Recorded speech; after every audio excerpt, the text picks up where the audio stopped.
Hello everyone, मैं हूं Prakash Singh training your brain channel में आपका स्वागत है। हम लोग step by step search engine optimisation सीख रहे हैं। इस लेसन में हम लोग सीखेंगे search engine ranking factors, organic और इनऑर्गेनिक रिजल्ट्स, साइट मैप्स। तो आइए आपको मैं लेके चलता हूं और वन बाय वन हम लोग देखेंगे कौन से वो फैक्टर हैं जो हम सर्च इंजन ऑप्टिमाइजेशन जब करते हैं तो हमें उनका ध्यान रखना है। सबसे पहले जो फैक्टर्स आता है वो डोमेन एज आता है।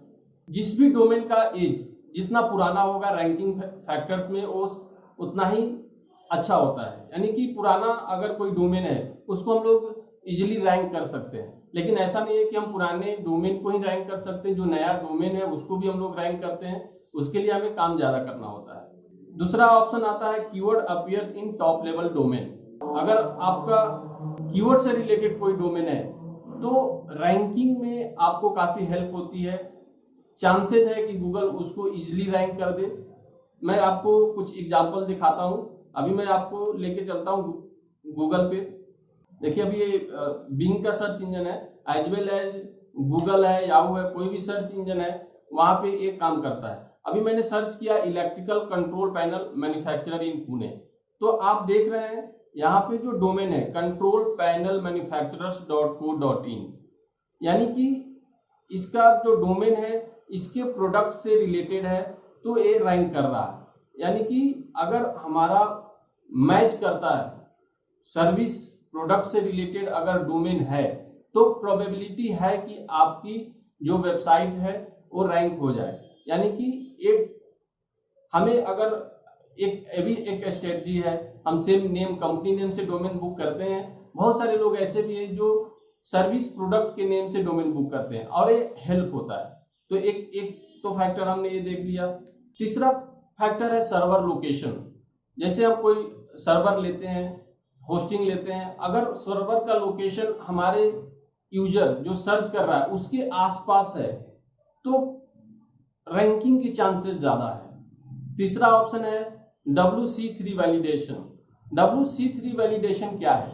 WC3 वैलिडेशन एक ग्रुप है जहां पे हमारे वेबसाइट के टैग्स को, वेबसाइट के कोड्स को चेक करता है, वैलिडेट करता है और एज पर नॉर्म्स फिट बैठता है, तो रैंकिंग फैक्टर में हमें काफी हेल्प होती है। तो एक बार मैं आपको WC वैलिडेशन भी बता देता हूं। अभी आप गूगल पे सर्च करेंगे WC वैलिडेशन टूल, आपको validator.w3.org इस पे क्लिक करना है। अभी अपने को एक ऑप्शन आ गया, यहाँ पे अपने वेबसाइट का कोई भी पेज आप डालते हैं, जैसे मैंने एक URL डाल दिया और इसको चेक करते हैं। अभी आपके सामने जो इंटरफेस है आप देख रहे हैं, यहाँ पे एट्रीब्यूट नॉट अलाउड हियर, इसमें एरर्स आ रहे हैं, warnings, error. One by one इसमें आप जाएंगे तो आपके वेबसाइट के टैग्स में, कोड्स में जितनी भी एरर्स हैं वो आपको ये वैलिडेट करके बता देता है। आपको इसको फिक्स करना है, इसको हटाना है, एज पर नॉर्म्स हमें बना देना है। देन हमारी वेबसाइट ऑप्टिमाइज होती है सर्च इंजन के लिए। तो एक ये फैक्टर हमने देखा W3C वैलिडेशन। अगला ऑप्शन है यूनिक कंटेंट।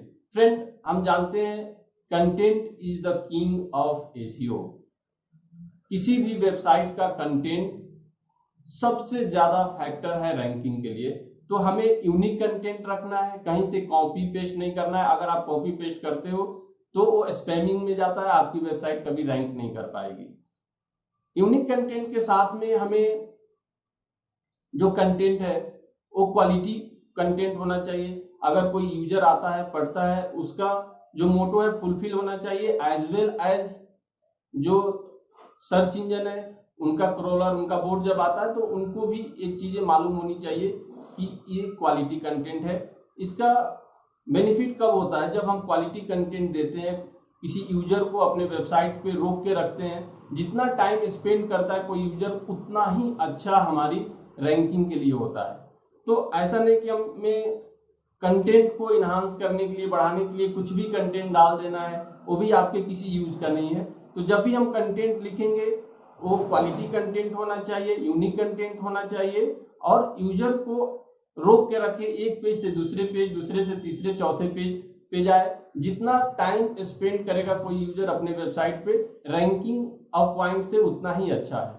अगर कोई बंदा आता है फिर तुरंत निकल जाता है क्योंकि उसके काम का कंटेंट नहीं है, तो एक वो हमें निगेटिव फैक्टर में आता है और चांसेस है कि गूगल बोले कि ये अप्रोप्रिएट साइट नहीं है, ये वेबसाइट उनको एक्यूरेट नॉलेज नहीं दे रही, तो वो चांसेस है कि वो आपका वहां से निकल जाए। इससे आपका बाउंस रेट बढ़ेगा, बाउंस रेट अगर बढ़ता है तो आपका रैंकिंग फैक्टर डिस्टर्ब होता है।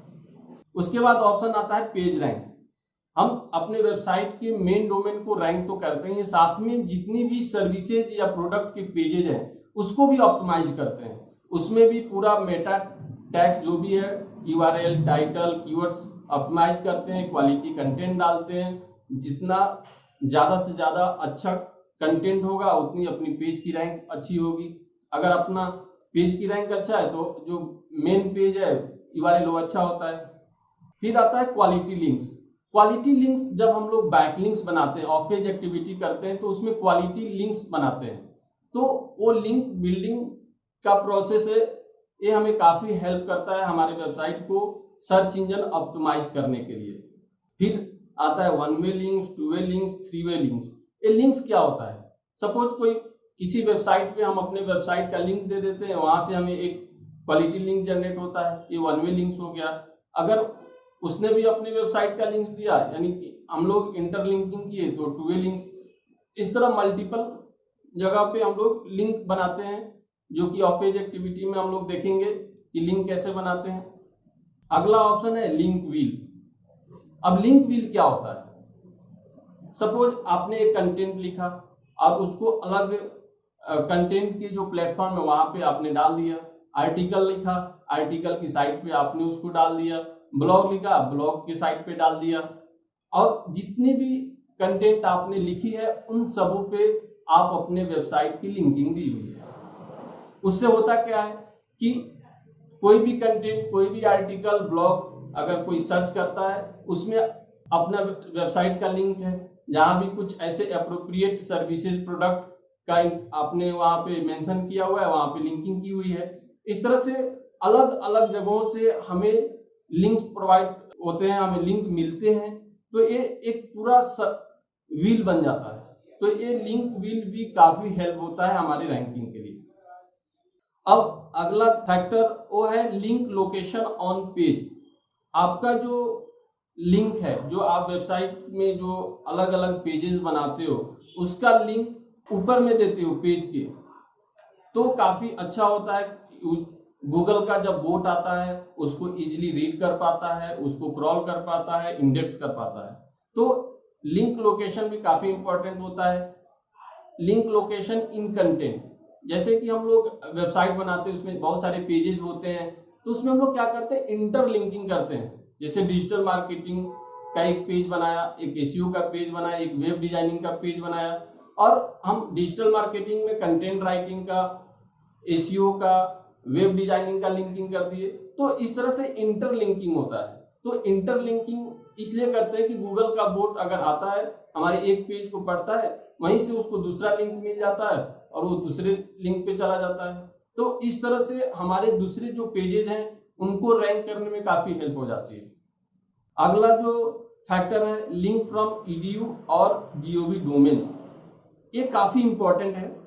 जब हम लोग ऑफ पेज एक्टिविटी करते हैं, लिंक बिल्डिंग प्रोसेस में जाते हैं, तो ईडीयू और जीओवी डोमेन पे से अगर हमें कोई लिंक मिलता है, वो काफी क्वालिटी लिंक होता है, काफी हेल्पफुल होता है हमारे वेबसाइट को रैंक करने के लिए। तो हमें ट्राई करना चाहिए। अगर कहीं से कोई ईडीयू की साइट मिल जाए, जीओवी डोमेन मिल जाए और वहां पे हमें लिंक बनाने का ऑप्शन मिलता है, तो अगर हम बनाते हैं तो हमारे रैंकिंग फैक्टर को काफी हेल्प होता है। No follow links. अभी आप लिंक्स में भी दो टाइप के लिंक्स होते हैं, no follow links and do follow links. हमें ज्यादा से ज्यादा डू फॉलो लिंक्स बनाना है और नो फॉलो लिंक्स भी बनाना है। ऐसा नहीं कि हमें केवल डू फॉलो लिंक्स ही बना देना है। इसकी जो परसेंटेज है 70-30, अगर 70% डू फॉलो लिंक है तो 30% नो फॉलो लिंक्स है। अगर हम केवल डू फॉलो लिंक्स ही बनाएंगे तो गूगल का जो क्रॉलर है बोलेगा ये कुछ तो गड़बड़ है, यानी कि सब कुछ अच्छा है। ऐसा नहीं होना चाहिए। हमें no follow links and do follow links दोनों का कॉम्बिनेशन रखना है, जिससे कि गूगल का क्रॉलर आए तो उसको ये ऑथेंटिक लिंक्स लगे। ऐसा बहुत सारे मार्केट में आपको देखने को मिलेंगे कि लोग लिंक सेल करते हैं कि आप मुझे इतना पैसा दीजिए, मैं आपको इतनी बैकलिंक्स दूंगा। तो इससे होता क्या है, गूगल का जो क्रॉलर है, उनका जो सॉफ्टवेयर है, वो इजीली पकड़ लेता है, भाई इसके पास ये वेबसाइट तो हमेशा अलग अलग लिंक्स ही प्रोवाइड कर रही है, तो वहां पे इशू आता है और आपकी वेबसाइट स्पैम में जाती है, उससे आपको कोई हेल्प नहीं होने वाला है। फिर है लिंक्स फ्रॉम बैड नेबरहुड। अगर आपको बैड नेबरहुड से अगर कोई ऐसी वेबसाइट है जहां से आपको लिंक्स मिला और उसकी वेबसाइट ही स्पैम है, यानी कि जैसे मैंने बोला कि वो केवल लिंक्स प्रोवाइड करता है, सेल करता है, उसकी स्पैमिंग अगर वेबसाइट गूगल करता है तो साथ में वहां से जो लिंक हमें मिलता है वो भी हमारे लिए एक निगेटिव पॉइंट होता है। अगला ऑप्शन है anchor text in links. Anchor text कब हम लोग देते हैं, सपोज जैसे मैंने बताया कि कोई एक पेज है, वहां से हम लोग दूसरे किसी पेज को लिंक दे देते हैं, तो जहां से लिंक देते हैं उसको हम लोग एंकर पेज बोलते हैं, एंकर टेक्स्ट बोलते हैं, और उससे इंटरलिंकिंग करते हैं। तो ये काफी जो इंटरनल लिंक बिल्डिंग प्रोसेस है वो उसके अंदर में ये चीज आता है, और ये काफी हेल्प होता है। जब भी हम कोई वेबसाइट बनाएं तो हमारे इंपॉर्टेंट जो पेजेस है जिसको हमें रैंक करना है, वो मेन पेज में या फिर कोई इंपॉर्टेंट पेज है जिसकी ट्रस्ट रैंक अच्छी है, वहां पे अगर हम लोग उस सारे पेजेस का लिंक देते हैं तो हम गूगल के बोर्ड को दूसरे पेजेस में, तीसरे पेजेस में भी लेके जाते हैं। वो वहां दूसरे पेज में जाता है, उसको रीड करता है, अप्रोप्रिएट और रिलेवेंट लगता है, फिर वो उसको इंडेक्स करता है, तो ये काफी हमें हेल्प करता है। अब ऑप्शन आता है ट्रस्ट रैंक। ट्रस्ट रैंक क्या होता है, जिस वेबसाइट पे ज्यादा लोग आते हैं, ज्यादा देर तक रुकते हैं, तो गूगल को या किसी भी सर्च इंजन को लगता है कि ये अच्छी साइट है। तो हमें करना क्या है कि अपने वेबसाइट का, अपनी पेज का ट्रस्ट रैंक बढ़ाना है। ये कैसे बढ़ेगा, तो ये पूरा प्रोसेस होता है, जैसे मैंने बताया, क्वालिटी कंटेंट हो, यूजर फ्रेंडली कंटेंट हो, इसमें बहुत सारा ऑप्शन आ जाता है। वेबसाइट का स्ट्रक्चर, उसके जो भी आप उसको ऑन पेज के हिसाब से, ऑफ पेज के हिसाब से बनाते हैं, तो ट्रस्ट हमें रैंक बनाना है। लिंक्स फ्रॉम ब्लॉग, हम कंटेंट बेस्ड जो ब्लॉग बनाते हैं, ब्लॉग्स की साइट से, अपने वेबसाइट के पेज में भी ब्लॉग्स बनाते हैं, अलग अलग ब्लॉग्स की साइट से, वहां पे भी हम लोग कंटेंट डालते हैं, आर्टिकल डालते हैं, वहां से जो लिंक आता है वहां हमें काफी हेल्प करता है। साथ में ब्लॉग कमेंटिंग, अगर आपको कोई ब्लॉग की ऐसी साइट्स मिल जाती है जहाँ पे कमेंटिंग का ऑप्शन है, तो वहाँ पे हमें ब्लॉग कमेंटिंग करना चाहिए, ये आपको काफी अच्छा हेल्प हो जाता है सर्च इंजन ऑप्टिमाइजेशन के लिए। डू फॉलो लिंक्स मैंने बता दिया। लास्ट में आता है रिलीवेंसी, यानी कि आपका वेबसाइट किसी एक कीवर्ड के लिए जितना रेलिवेंट होगा, रेलिवेंट का मतलब लोग आते हैं, उनको लगता है कि ये उनका क्वेरी सॉल्व होगा, तो जितना टाइम देते हैं, जितना वो कंटेंट को स्क्रॉल करते हैं, एक पेज से दूसरे पेज से सारे पेजेस पे जाते हैं, तो वो एक रिलेवेंट फैक्टर में आ जाता है गूगल के लिए या किसी भी सर्च इंजन के लिए। तो ये रिलेवेंसी काफी एक इंपॉर्टेंट फैक्टर हो जाता है ऑप्टिमाइजेशन के लिए। अब फ्रेंड, अब हम लोग देखेंगे ऑर्गेनिक एंड इनऑर्गेनिक रिजल्ट्स क्या होता है। जैसे हमें मालूम है गूगल एसईओ जो लोग करते हैं, वो उनको मालूम है कि Google ads and organic ads. Google ads जो ऊपर में एड लिख के ऑप्शन आता है, 4 ऊपर में और 3 नीचे में, 7 ऑप्शन होता है गूगल एड्स का, उसको हम लोग इनऑर्गेनिक एड्स भी बोलते हैं। जैसे अभी मैंने यहाँ दिखाया हुआ है डिजिटल मार्केटिंग, ये जो एड लिख के ऑप्शन आ रहा है ये गूगल एड्स हो गया, इसको हम लोग इनऑर्गेनिक बोलेंगे। उसके बाद जो ऑप्शन नीचे आप देख रहे हो जहाँ पे कोई ऐड नहीं है, वो इनऑर्गेनिक के अलावा जो ऑर्गेनिक्स जो ऐड है उसके ऑप्शन में वो आता है। अब आता है कि साइट मैप क्या है। जब हम कोई वेबसाइट बनाते हैं तो उसमें अलग अलग पेजेज होते हैं, तो उसमें जो नीचे ऑप्शन आता है अपना टाइटल, यूआरएल एंड डिस्क्रिप्शन के नीचे जो हम लोग पेजेस देख रहे हैं, इसको साइट मैप बोलते हैं। जो हेडिंग होता है किसी भी वेबसाइट का, आप जो कुछ हेडिंग टैग में आप डालते हैं उसको टाइटल बोलते हैं, जो आपका मेन यूआरएल जो होता है उसको यूआरएल बोलते हैं, और उसके नीचे जो 2 लाइन का 65 कैरेक्टर का जो ऑप्शन आता है उसको हम लोग डिस्क्रिप्शन बोलते हैं। साइट लिंक के लिए हम लोग साइट लिंक सबमिशन और साइट लिंक जनरेट करते हैं। तो इस तरह से हमारी वेबसाइट को जब एसईओ में गूगल के जब वेब मास्टर टूल में हम लोग सबमिट करते हैं तो इस तरह से साइट लिंक जनरेट होता है। तो इस तरह से हमने देखा कि ये साइट लिंक है। साथ में राइट साइड में आप देख रहे हो कि गूगल माई बिजनेस का प्रोफाइल है। तो फ्रेंड्स अभी हमने देखा कि सर्च इंजन के फैक्टर्स क्या है। हम लोग सर्च इंजन ऑप्टिमाइजेशन करते हैं, उसमें किन किन फैक्टर्स का ध्यान रखना है। ऑर्गेनिक इनऑर्गेनिक फैक्टर्स को देखा, साइट लिंक्स को देखा। इस तरह हम लोग नेक्स्ट जो लेसन होगा उसमें हम आगे देखेंगे on page SEO, of page SEO क्या है, उसके फैक्टर्स क्या है, कैसे करते हैं। तो फ्रेंड्स बने रहिए इस चैनल पे। मैं 1 बाय 1 बिगिनिंग से एडवांस लेवल का ट्यूटोरियल इस पे प्रोवाइड करने वाला हूं। तो फ्रेंड्स अगर अभी तक आपने इस चैनल को सब्सक्राइब नहीं किया है तो सब्सक्राइब कीजिए, जिससे आपको नोटिफिकेशन मिलते रहे।